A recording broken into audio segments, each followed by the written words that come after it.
Good morning, good morning, good morning. Welcome to Joy Life Center Coaching and Consulting. So glad that you're on. We're going to jump right into our group on this morning. We're going to talk about how illnesses have a way of affecting our recovery, but we're going to jump right on in.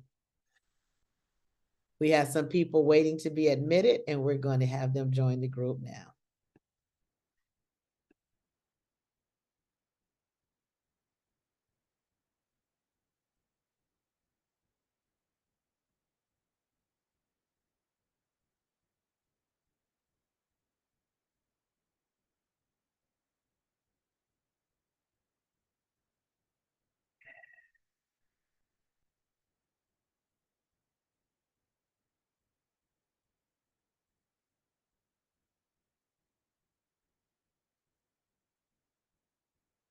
A couple of people are trying to get their audio on.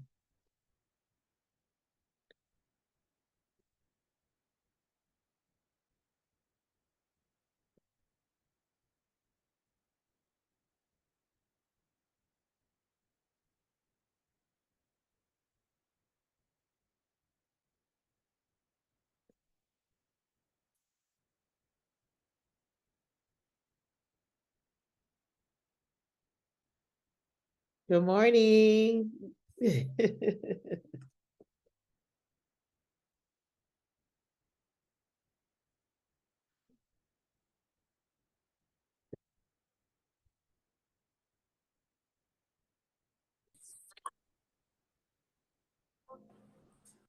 morning, Miss Bianca. Good morning. Good morning. Good morning, Miss Susu. Good morning. Good morning. How are you all? Well, thank you.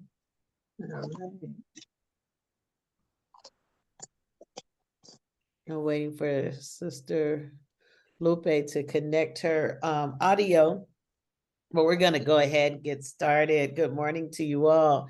You know, we're going to be talking today about how illnesses can affect our recovery process and what are some things that we need to consider and in times where we may get ill. It's cold and flu season. You know, you all know that we're in COVID. We're in that COVID time. So we just want to see what is it that how these things can impact our recovery and what are some of the things that we need to identify to help us through it. But before we get started, I want to hear from you guys. We're going to do our check-in and, you know, I just want to hear how you doing, how you feeling, what's your mental health like today.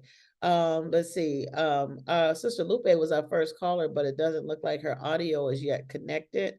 So we're going to go to Miss Bianca, Miss Susu, and then hopefully Sister Lupe will be with us and we'll move right into our lesson. So go on, Miss Bianca, go ahead and check in. Good morning. Kind of under the weather today, but I'm on the line and I will be listening in. I think it's a good teaching because I am going through some under the weather stuff. So thank you. Mm-hmm. Thank you. Thank you. I'm glad that you're here and not letting anything stop you. Thank you so much. Miss Susu, good morning.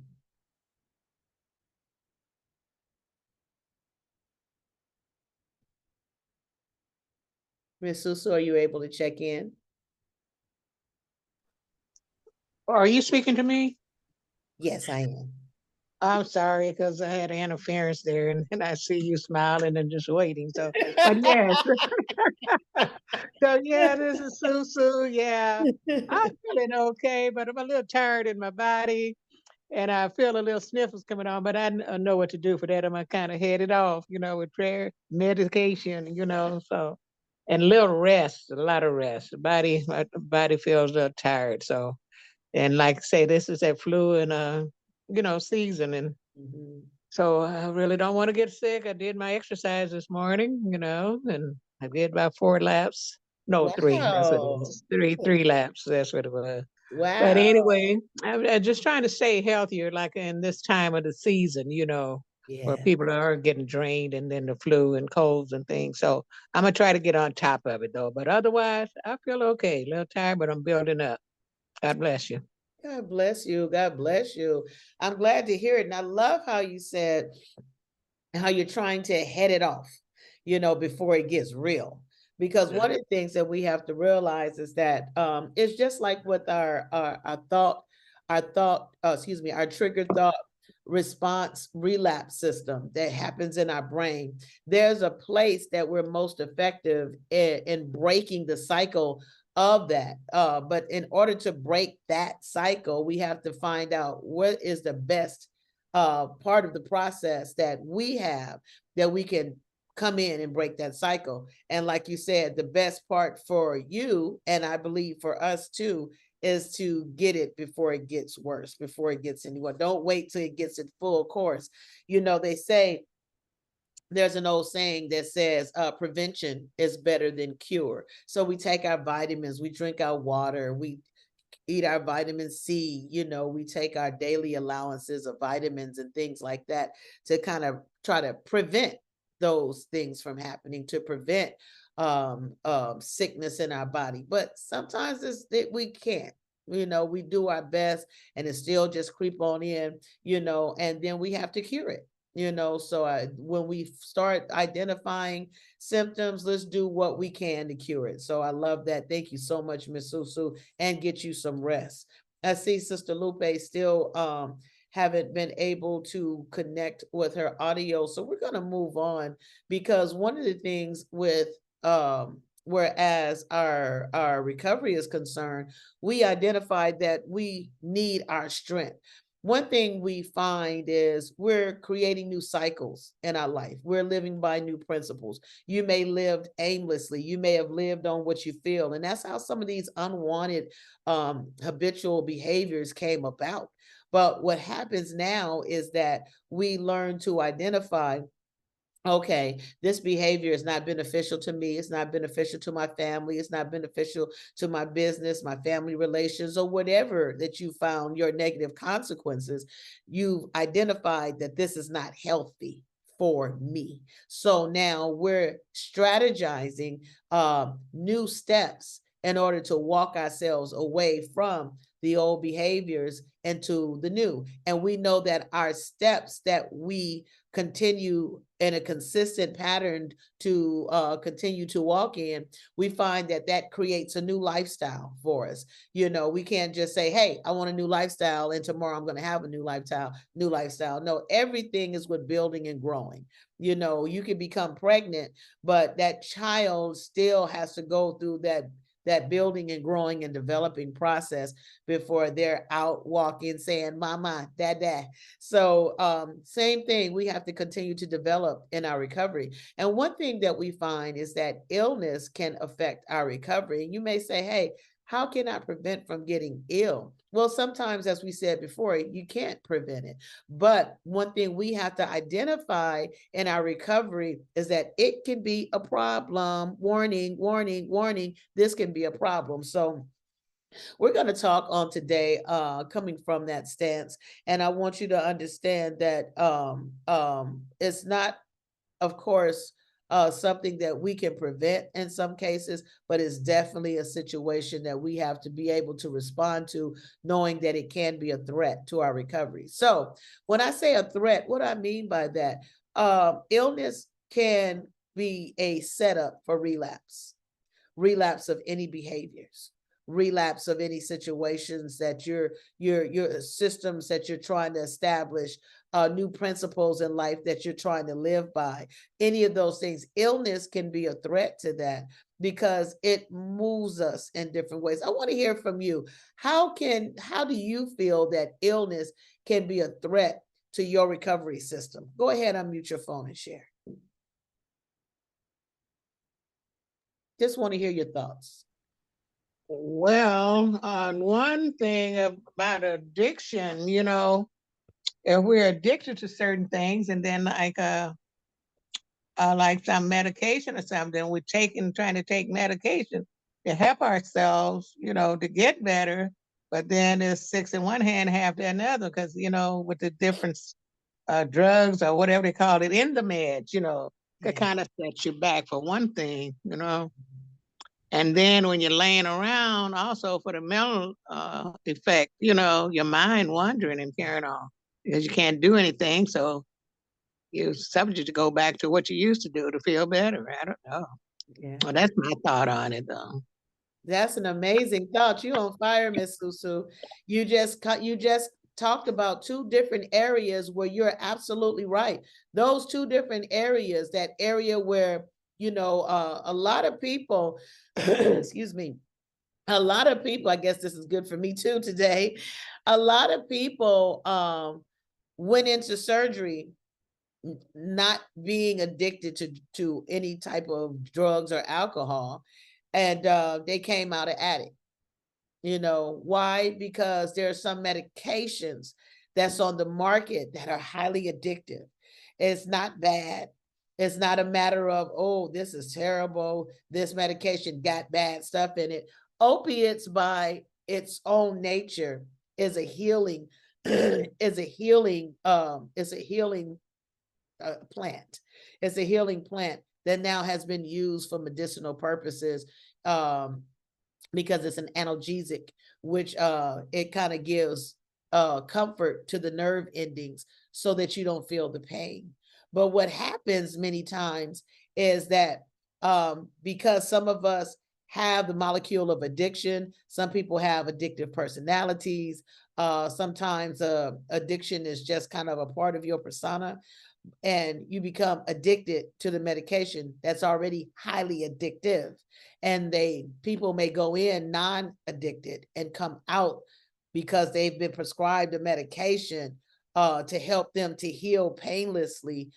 They become addicted to that medication. So you're so right. And I like how you talked about it from a mental perspective. It can mess with your mental psyche. That's awesome. Thank you, Miss Susu. Miss Bianca, did you have anything to add to that?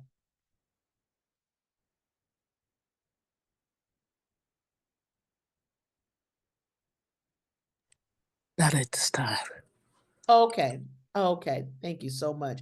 So I want to share with you, according to our lesson today, how people can become less healthy, and how it can these things can seem just like they're no threat, but at the same time, excuse me for my avoidance. I keep hearing things outside.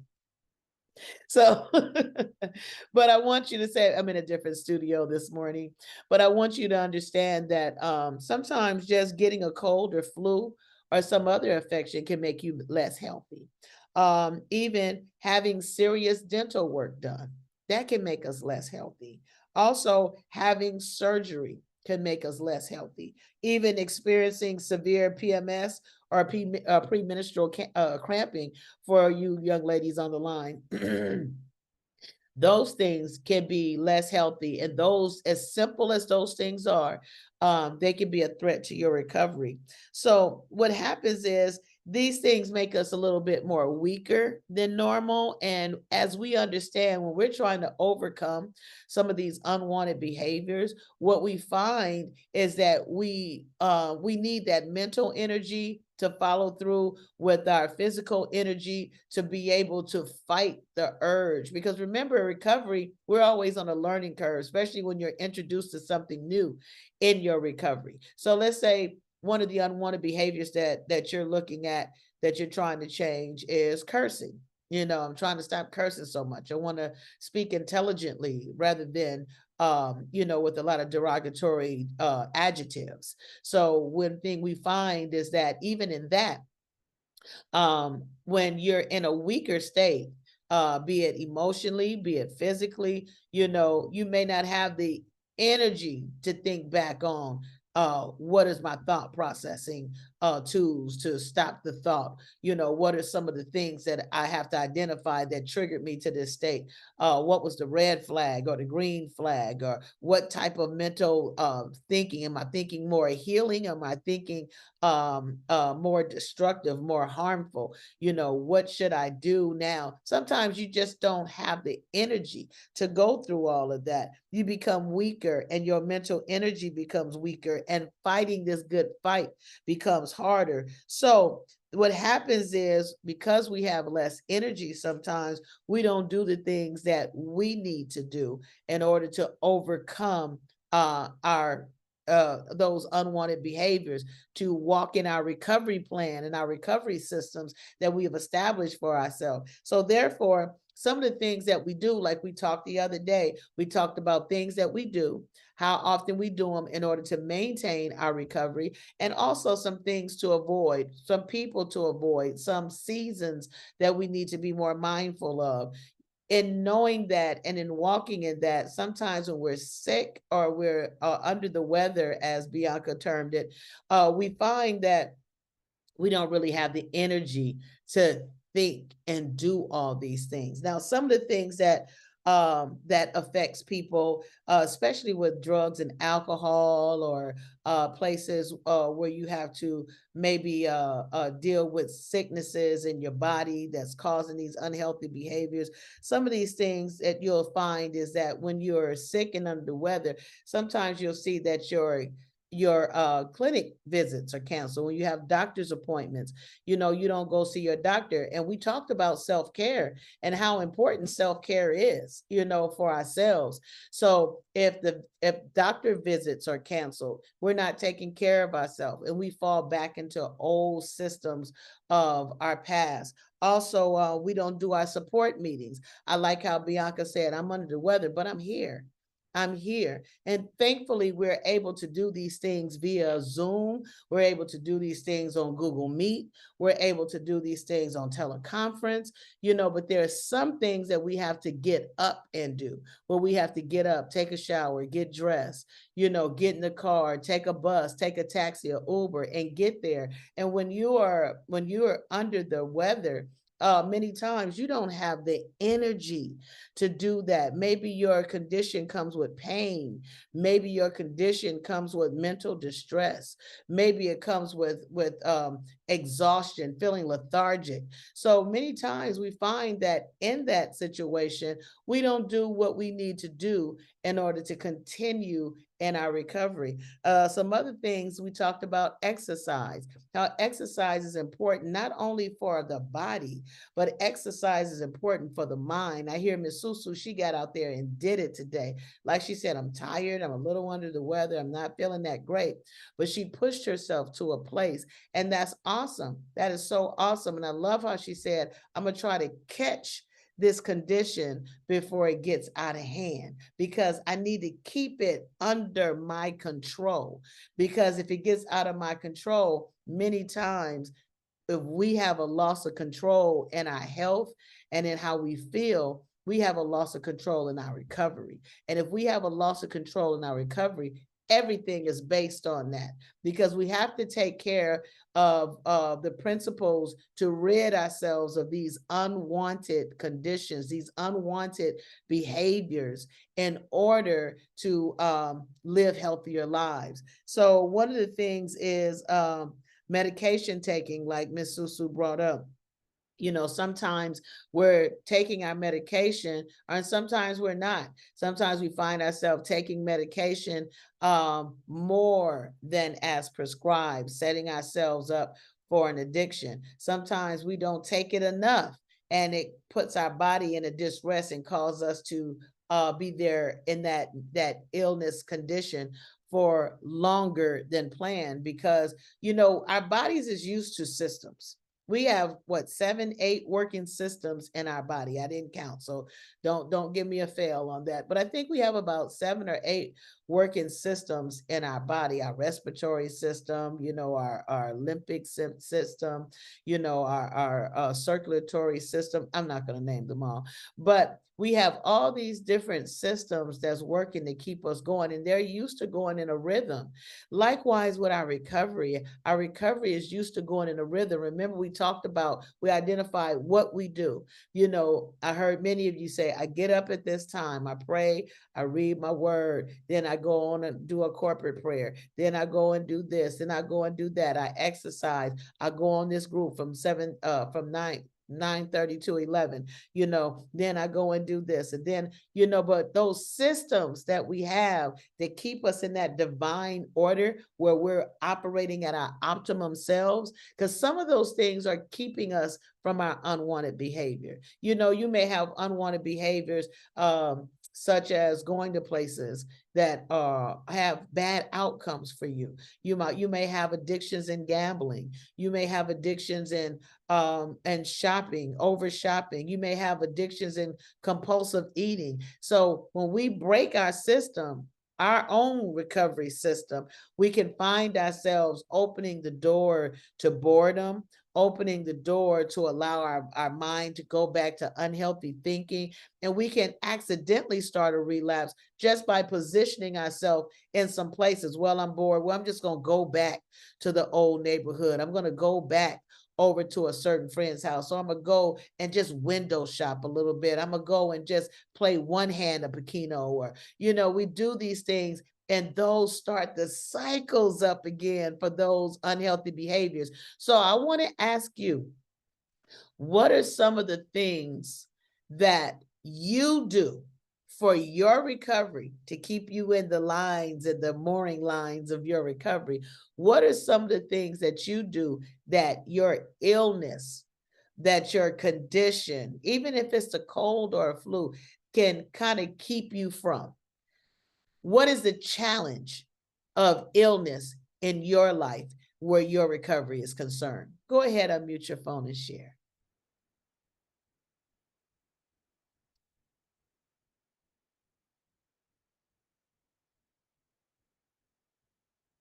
How does illness threaten your recovery? Well, I'm gonna take a shot. Recovery on the enabling might fall to prey. They may want to do something for me, but it would have cost. you know, uh, you do this, I'll do that for you, and therefore you got to go on and do what you may not would have did if you couldn't do it for yourself. That was just a thought on top of my head. I hope that helped. But that's the only thing I can think of right now, to bribe you, like, when you can't do for yourself, or get out there, pick up your own medication or something. Right. So that's my thought on that. That's a good one, Miss Susu. That is excellent. In the unhealthy behavior that you're trying to rid yourself of, that's an excellent example, because when we're lethargic and we can't, like she said, for example, if you can't just go pick up your own medication, it could be possible that they would try to bribe you into that old enabling. I love that. Thank you so much. And I see Miss Sister Lupe is with us. Hey, sweetheart, welcome. Good morning. Also, is there anyone else? Good morning.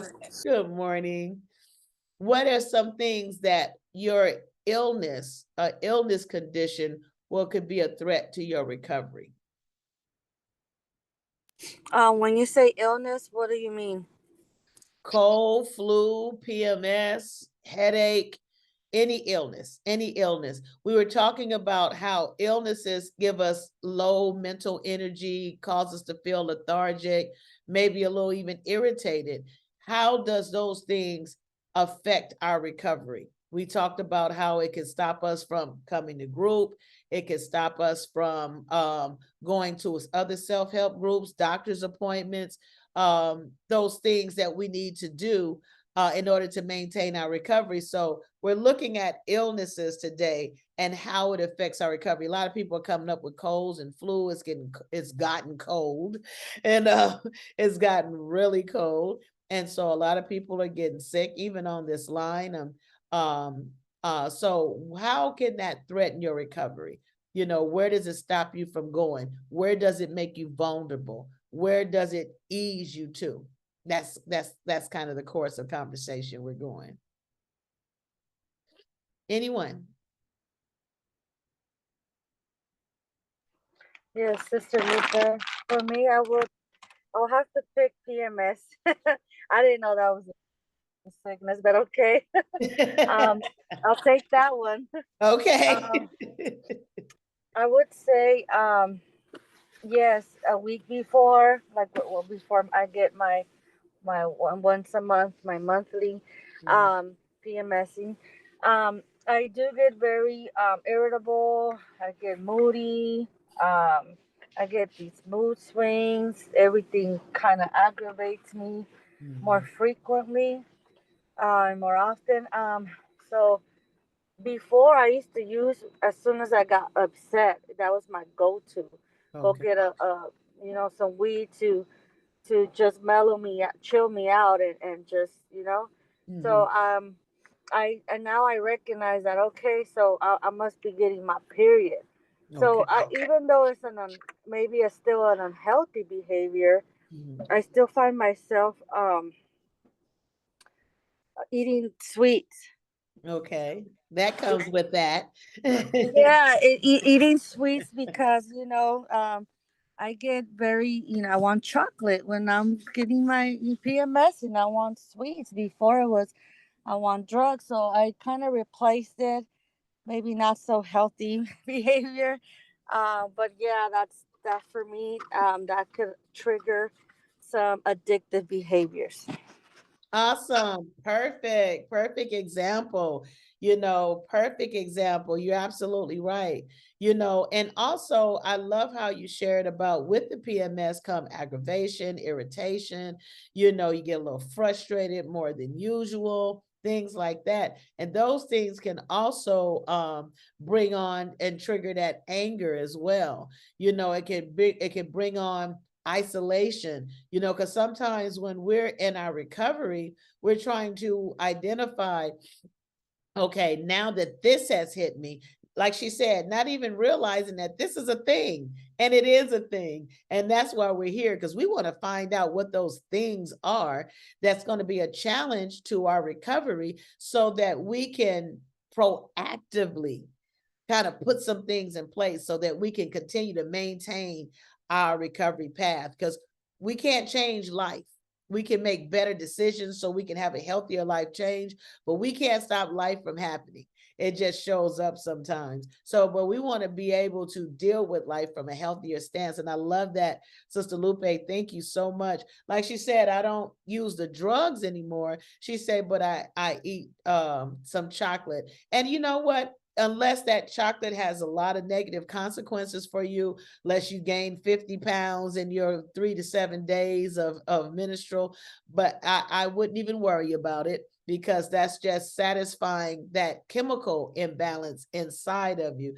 And once you find that that's over, that you can go on with life and eat chocolate moderately, then don't even worry about it, because that's a craving that I wouldn't say is an addiction, only but it's just a part of that feminine process, if you will. So so I love that. Anyone else? What are some of the things that us becoming ill, whether it's a new surgery that you had to, maybe recover longer than usual, they said, oh, this is going to have a quick recovery time, and you laid up for a week, maybe 2 weeks. What are some of those things that illness kind of interferes with your recovery process? Anyone else? Well, Bianca, did you have anything that you wanted to add?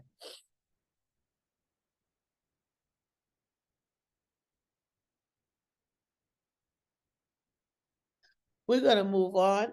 Imagine if all these things happen at once for any length of time.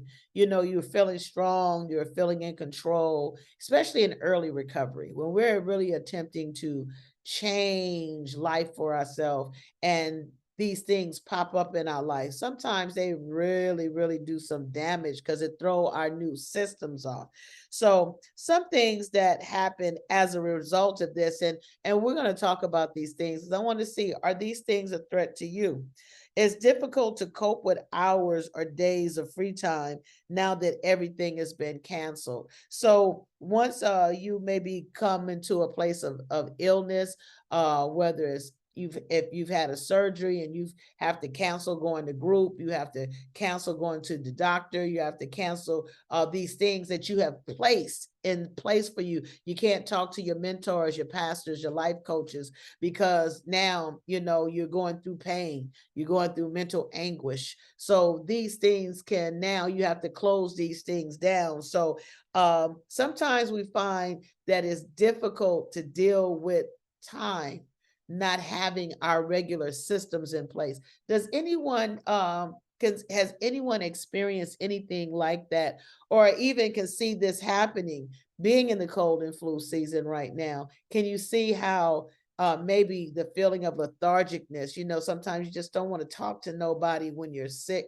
or you're ill or you're suffering with any kind of physical or mental condition, and you've had to cancel all of the things that are helping you in your recovery? Do you find that those things bring about a distress in you coping throughout the day? Like everything that I usually do in a day, now I can't do. Do you find that that can be a little distressing, uncomfortable, or hard to cope? Please go ahead, unmute your phone and share.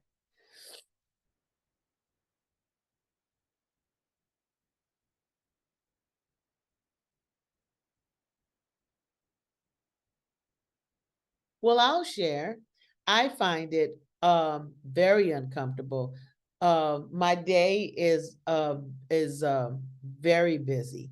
Or I have my personal life, I have my ministerial life, I have my business life, I have um, um, my marriage, I have my children, you know, trying to build new extensions of ministry, new extensions of business, employment, trying to create finances, and that's not easy.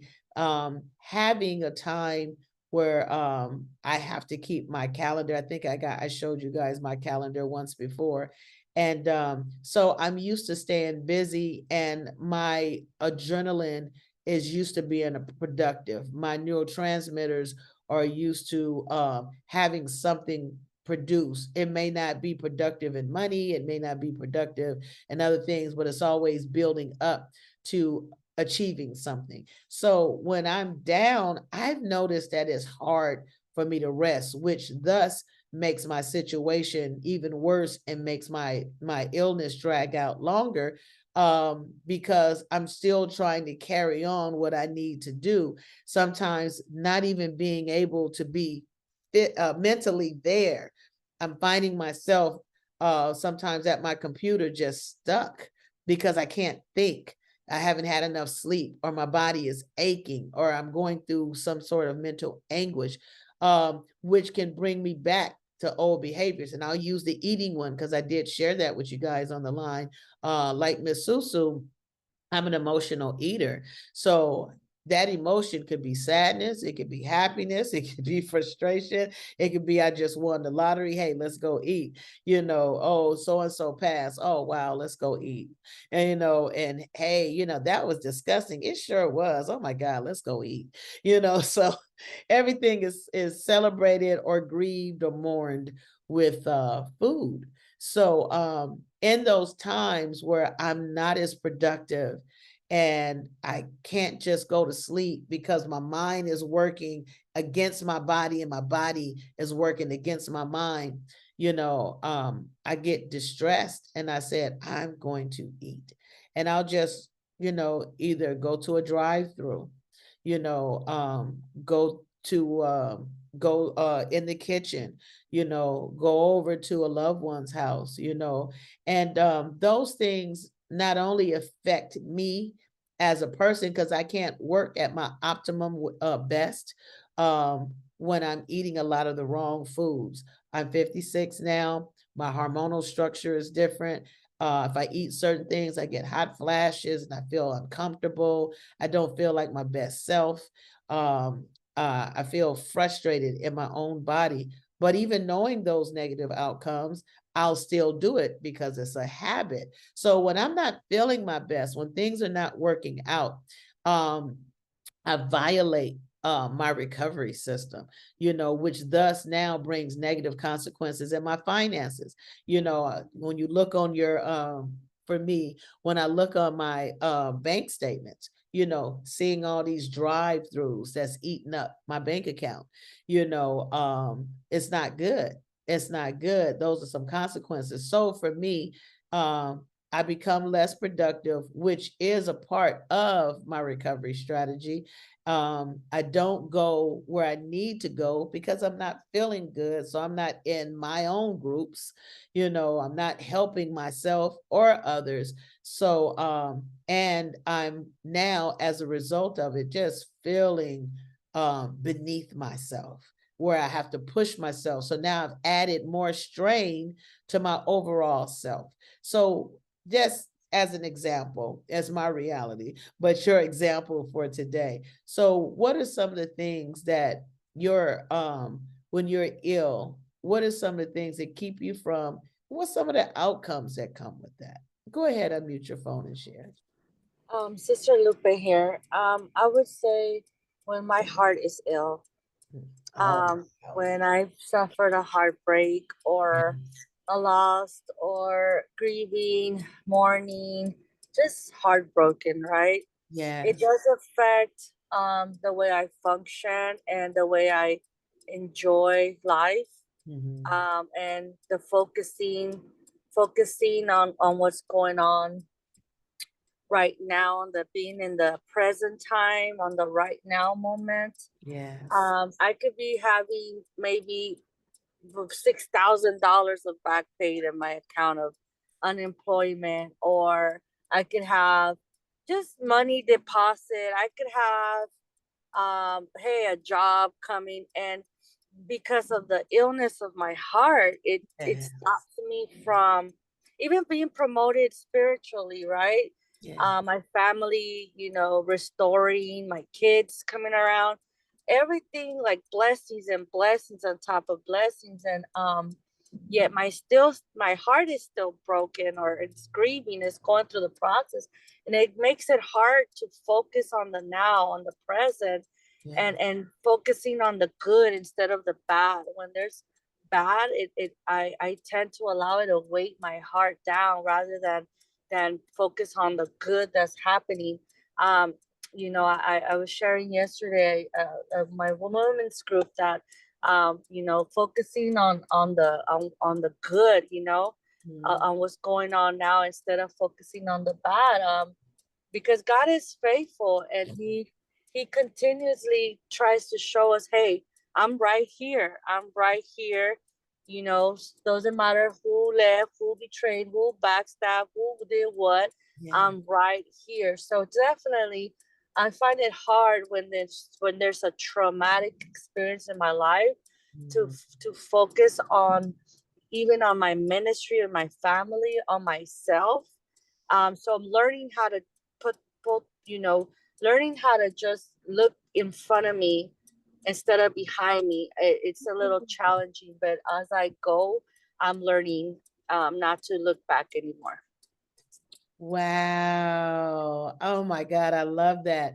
And I'm going to add that on my list as we go forth and repeating this lesson, being heartsick. I love that. Lots of times people say for a woman that we can do anything. We are super women,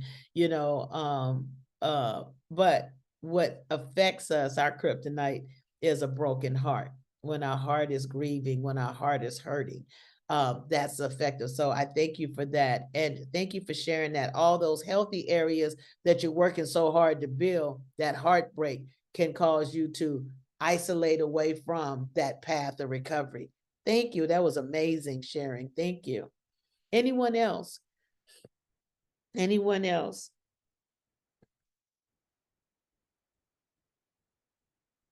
Do you find that the lack of structure is a trigger when you're dealing with illness? Do you find that that lack of structure? Because like as Sister Lupe gave us her example, you know, how that heartbreak, you know, causes her relapse, and everything else is going good, blessings is coming, families producing, ministries going forth, but the mindset, you know, is becomes more pessimistic. I'm looking at what's not rather than what is. I'm looking behind me rather than before me. And those health conditions, illnesses, heart, mind, body, soul, however we're ill, it can affect that. So do you notice that maybe that lack of structure? We talked about how important structure is, consistency is in our recovery process. Do you notice that that lack of structure during illness can be triggering to your process of recovery? Go ahead, unmute your phone and share.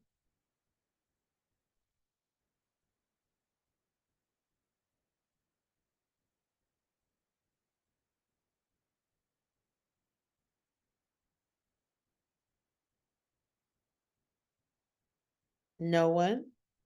What about being alone for long periods of time? You know, sometimes when you're sick and you're recovering, or you're going through your sickness, being in that state a long time, do you find that you break your systems of recovery? Remember, everything lives by principles. Everything lives by code. Christian, Muslim, inmate in jail versus inmate in prison. The system changes, you know, whether you're a Crip or Blood, whether you're a business owner or a CEO, you know, we all have codes that we live by, and being ill can affect those codes. So have you noticed that being alone affects your recovery code, your recovery plan, your recovery system?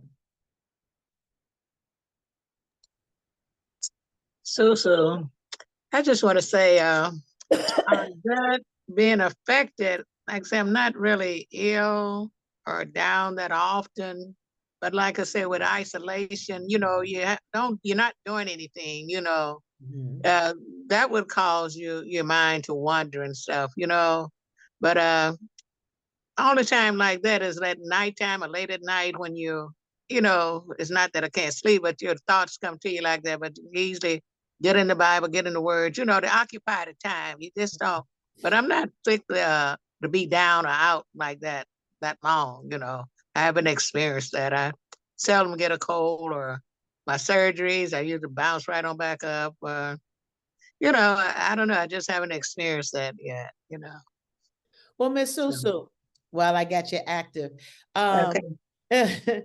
I want you to think back to COVID. We all went through the whole COVID thing. The safer at home order came about from Governor Newsom, and there was a lot of isolation. We may not or may have been sick with the COVID virus, but we were isolated nonetheless.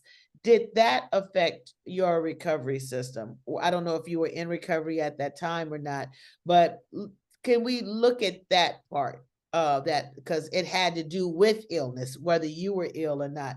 Do you feel that that would have threatened your recovery process? And if so, how? Yeah, I think so too. On that, as I say, they're enabling because I'm isolated. I can't do anything, you know. So I might have been buying to some company or something, putting down some of my boundaries for that company or something, you know. So yeah, I was guilty there, you know, because like I Okay. said, because that separated the families and thing. You didn't have company or nothing like that all the time. Right. So sometimes I just had to give in on something. You're right about that. Yeah. And I bring that up because I bring that up. Sorry, I have to turn this phone off. I bring that up because sometimes I know that we're kind of looking at things a certain way, but what I want you guys to get is the essence of what we're talking about. Whether you've been ill or not been ill, I want us to take an overall look at how illness can affect our recovery. Because even if you haven't been ill, There's a possibility that you can be. So that's what these groups are all about. Let's look at our situation. Let's look at our condition. Let's see what we want to change. We've identified what we'd like to change. And now what we'd like to do is turn that around into a more healthier behaviors.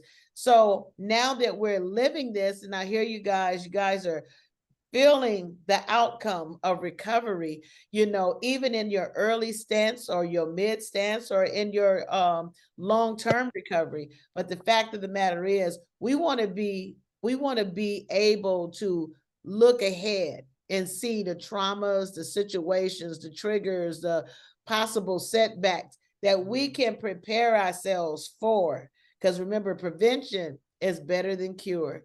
Even in our recovery, if I can prevent from having a relapse by knowing these things earlier on, then guess what? Then I can, it's better than having to go back and recover from a relapse. So thank you so much for sharing that. Just threw that question out so that we all can kind of broaden how we look at it. Just like Sister Lupe talked about the PMS, not even looking at that as an illness, like, oh, I didn't even consider it. Yeah, because we're not just talking about labeled conditions, but what's an illness to you?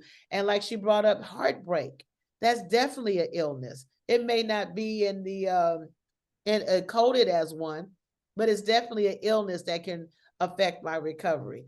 Being isolated because of illnesses, because of pandemics and epidemics, that can bring on. I may not personally be ill, but those kind of illness can separate us from our recovery process, and it can threaten it. I like how Miss Susu talked about, how it can cause me to compromise because of loneliness, or I just need to do something, or the mental strain from being alone, the people say the walls are closing in on you. When you're going through that kind of mental duress, it's hard to even try to stay virtually connected to your recovery process. So though that's amazing. Thank you. Anyone else?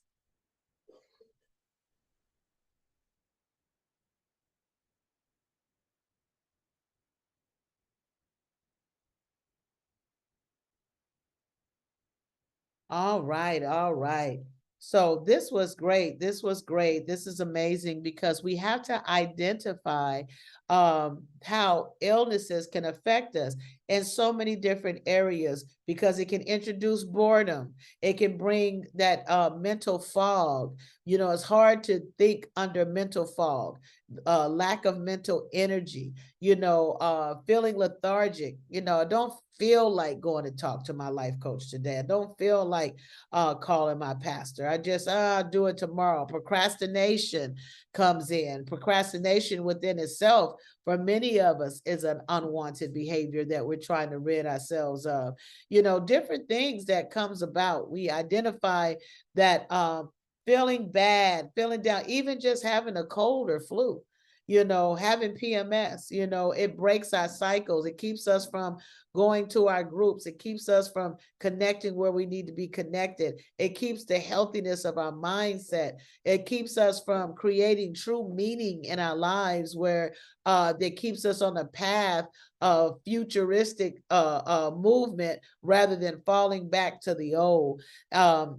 Really, we have to realize that it's so easy to fall back into the old just by breaking the systems of recovery. Anyone else? All right, well, we're going to read a last thought for today. Look like we're going to close out a little earlier. I hear a lot of you are under the weather today. So just like Bianca said, this is an excellent topic. So I want to go to talk about mistakes. And today I switched up a little bit. I'm reading from a book called Just for Today. It's a daily meditation for recovering addicts. And so we find that we may not consider ourselves addicts, but it works from the same perspective of habitual behaviors. So I want to talk about insanity is repeating the same mistake and expecting different results. We're doing the same old thing and expecting a different result. So our subtitle is mistakes. We all know how it feels to make a mistake. Many of us feel that our entire lives have been a mistake. We often regard our mistakes with shame or guilt, at the very least, with frustration and impatience. We tend to see mistakes as evidence that we are still sick, we're crazy, we're stupid, or too damaged to recover. In truth, mistakes are very vital and important part of being human. We find that for particularly stubborn people, mistakes are often the best teachers. There is no shame in making a mistake. And I'm going to say that again. There is no shame in making a mistake. In fact, making new mistakes often shows our willingness to take risk and grow. It's helpful though if we learn from our mistakes.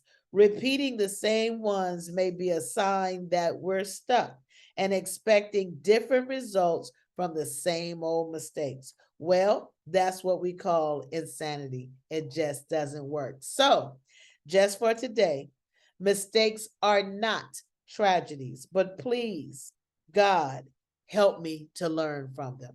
Any comments on our last thought for today? What do you feel about mistakes?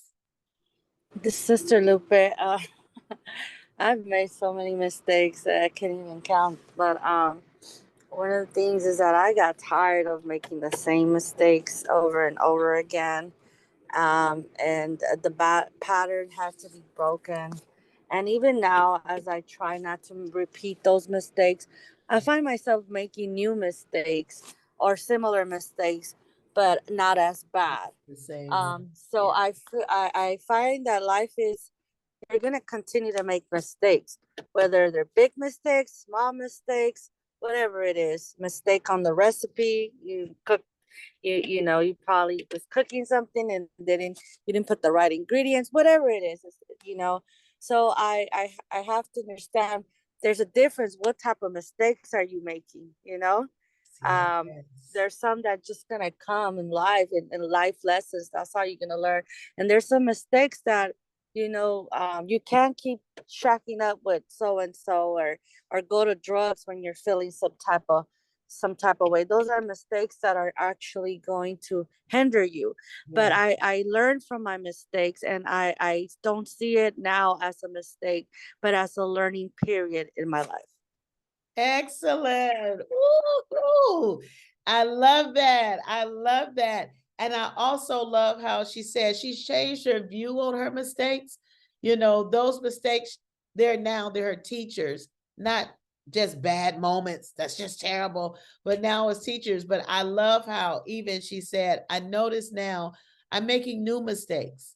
I'm making new mistakes. And just like our last thought for the day, instructed us or shared with us, new mistake shows growth. Actually, I'm not doing the same thing over and over and expecting a different outcome. I'm not doing the same unhealthy behaviors and expecting a different outcome, but this means I'm recovering, I'm growing into new areas of my life, and I'm making new mistakes.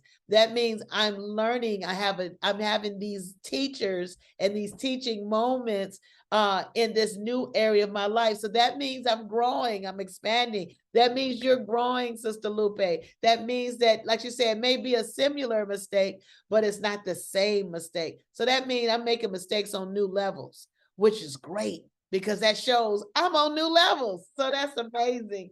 Thank you for that. Anyone else? I agree with what you all say. I was just going to say it's an experience. It's a learning experience, life learning experience as we go through here. If we don't make the mistake, how we know that we're going to do it better. So I agree with what you both saying. Amen. Awesome. Amen. Amen. Thank you guys so much. That's amazing. Sister Bianca, did you want to weigh in on that? We make mistakes, but we are not a mistake. That's right. That's right. That's your motto. Yes, ma'am. Excellent, excellent. You guys are amazing. Thank you so much. I know that a lot of you, excuse me, I know that a lot of you have been challenged. I just got back in town myself, and that weather, climate change, and plus the cold weather overall is challenging for me as well as all of us. So I just want you guys to take good care of yourselves. Please take good care of yourself. Take the medicines that you need to take. Take it as prescribed. Don't overtake it. Don't undertake it. You may want to take your time to put some humidifiers on, and maybe even a hot pot of chicken soup or something. Just take care of yourself in this season. Be proactive about your recovery, so that one of the things that we identify with illness, the best way for it to not affect your recovery is to not allow it to linger a long time. So let's do what we got to do to take care of ourselves so we can get well. So we can get well, so we can move forward, so we can get back into our groups, so we can get back into our healthy thinking, so we can get back to exercising, so we can get back to identifying triggers and red flags, so we can get back to making amends, because nobody feel like making amends when you know, building healthier relationships. Miss Susu, did you want to share something? No, I'm sorry. I didn't know it was off mute. That's okay. That's okay. You guys are amazing. Take care of yourselves, and let's be consistent in our recovery process. Let's hurry up and get over these illness conditions, our heartbreaks, our colds and flus, our recovery time from surgeries, whatever it is that we have to encounter. Let's get over it as quick as we can so that it does not affect our recovery. So I love you guys. Mwah. You guys are amazing. And I want to let you know we're going to be here again tomorrow, 9:30 to 11. So hope to see you then. Chime in then. But until then, please live free, guys. Please live free.